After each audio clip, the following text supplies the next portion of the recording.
It's 2026 and I'm thinking about motivation. Then I come across this quote: motivation is not as important as mental toughness. And I'm really resonating with that because I'm realizing that in my life, a lot of times I want to have this motivation, but I don't have the mental toughness to keep going down the path that I want. I think that my passion or that my excitement about some new thing will keep me going. It won't sustain you. Sometimes you just have to have the discipline to keep going even when you don't want to.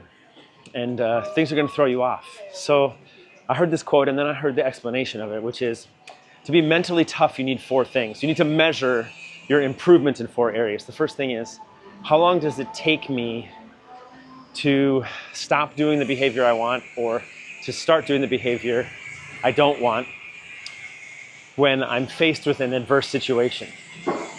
The second one is, how badly do I fall from the intended behavior?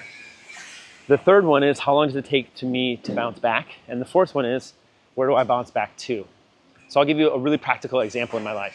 The other day, I was mad at one of my kids for a bad decision that they made.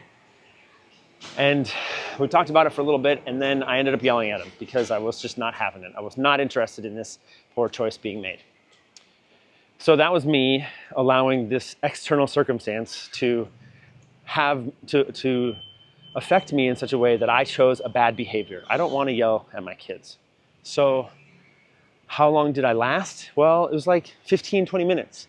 And then all of a sudden, 15, 20 minutes into this conversation with this thing that I don't want him doing, I'm already yelling at him because he's making a bad choice.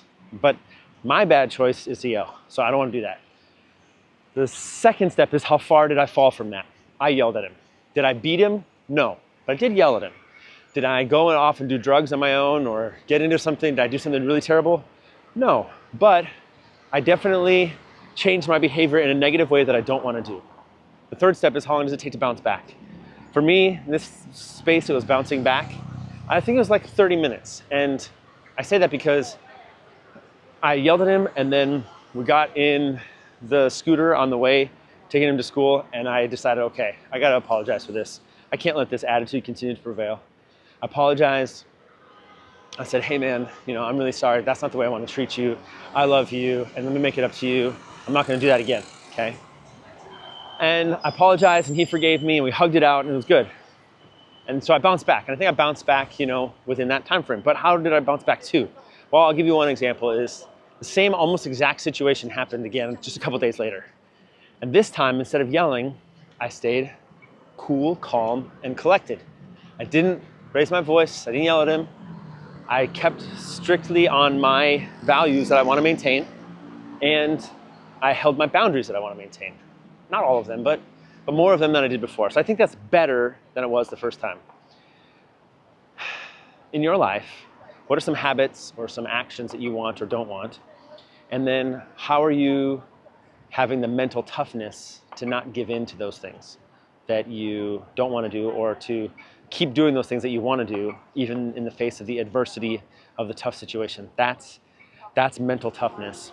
And that's what I want for you in 2026. That's what I want for me. To be mentally tough and consistent and disciplined enough to keep doing the thing that I know that I want to do, even when I don't feel like it, or to keep not doing the thing that I know that I don't want to do, even when I don't feel like it. This can apply in so many different situations, but I think a key to big breakthrough in 2026 is mental toughness.